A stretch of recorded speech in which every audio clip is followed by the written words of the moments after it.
First ever factory outlet మన Mukunda jewellers ఫిబ్రవరి 14న సుచిత్రాలో గొప్ప ప్రారంభం. VA 2 to 12%, zero making charges పై ఫ్లాట్ 20% ఆఫ్. ఆఫర్స్ అన్ని బ్రాంచెస్ కి వర్తిస్తుంది. కులగణన తప్పు అని చెప్పడానికి విపక్షాల వద్ద ఏ ఒక్క ఆధారమూ లేదని ఉప ముఖ్యమంత్రి భట్టి విక్రమార్క స్పష్టం చేశారు.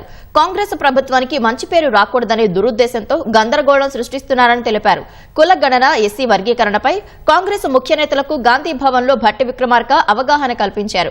వివిధ కారణాల వల్ల 3,56,323 మంది సర్వేలో పాల్గొనలేదని, వీరిలో ఎక్కువ మంది గ్రేటర్ హైదరాబాద్ సహా ఇతర నగరాల్లోనే ఉన్నారని పేర్కొన్నారు.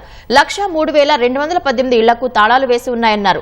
1,68,968 కుటుంబాలు సమాచారం ఇవ్వడానికి ఇష్టపడలేదని వివరించారు. సర్వేలో పాల్గొనని 3.1% మంది ప్రజల కోసం ఈ నెల 16 నుంచి 28 వరకు అవకాశం ఇచ్చామన్నారు. ఆన్లైన్ టోల్ ఫ్రీ నంబర్, ప్రజాపాలన సేవా కేంద్రాల ద్వారా వివరాలు పంచుకునేలా వీలు కల్పించామని భట్టి వెల్లడించారు. ఈ సమావేశంలో తెలిపిన అంశాలను ప్రజల్లోకి విస్తృతంగా తీసుకెళ్లాలని PCC అధ్యక్షుడు మహేష్ కుమార్ గౌడ్ సూచించారు. రాజకీయ కారణాల చేత లేకపోతే కాంగ్రెస్ పార్టీ చేసినటువంటి ఈ కుల గణన సమాజానికి లేకపోతే బలైన వర్గాలకి పెద్ద ఎత్తున మేలు జరుగుతుంది.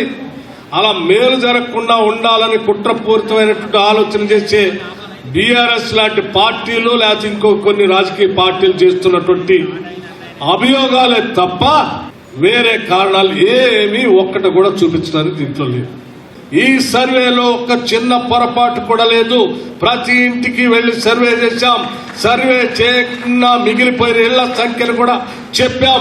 ఆ ఇళ్లలో ఎవరెవరు ఉన్నారో కూడా చెప్పాం. వాళ్లతో కలిపి రాష్ట్రంలో ఉన్నటువంటి కుటుంబాల సంఖ్య కూడా మొత్తం చెప్పాం. దేశ చరిత్రలో మొట్టమొదటిసారి తెలంగాణ రాష్ట్ర ప్రభుత్వం మొట్టమొదటిసారి దేశమంతా ఇటు చూసేటట్టుగా కుల గణన చేసి చూపించామని చాలా ధైర్యంగా ప్రతి కాంగ్రెస్ కార్యకర్త తలెత్తుకొని నిటారుగా నిలబడి ఎవరికైనా సవాల్ చేయొచ్చని చెప్పడం కోసమే ఈ సమాచారాన్ని మీకు ఇస్తా ఉన్నాం. మనం ఇస్తున్నటువంటి కార్యక్రమాలు గత ప్రభుత్వాన్ని పోలిస్తే ఎన్నో రేటుగా అభివృద్ధి గాని సంక్షేమం గాని ఇస్తున్నప్పటికీ కూడా ప్రజల్లో మనకు రావాల్సినటువంటి ఉత్సాహం కనిపించట్లేదు.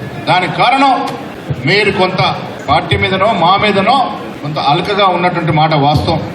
గ్రామాల్లో మన కార్యకర్తలు, మన మండల కాంగ్రెస్ కమిటీ అధ్యక్షులు, పట్టుకొమ్మలోని కార్యకర్తలందరూ కూడా చిన్న చిన్న గేట్ మీటింగ్లు పెట్టాల్సిందిగా, ప్రజలకు వీటిని వివరించాల్సిందిగా, ఆ తర్వాత కొంత పెద్ద సైజు మీటింగ్లు పెట్టుకుని కుల సర్వేలో గాని ఎస్సీ లో గాని జరిగిన తీరుతెన్నులు వివరించుకున్నటువంటి ప్రయత్నం చేయాల్సిందిగా మీ అందరూ నేను కోరుతా ఉన్నాను.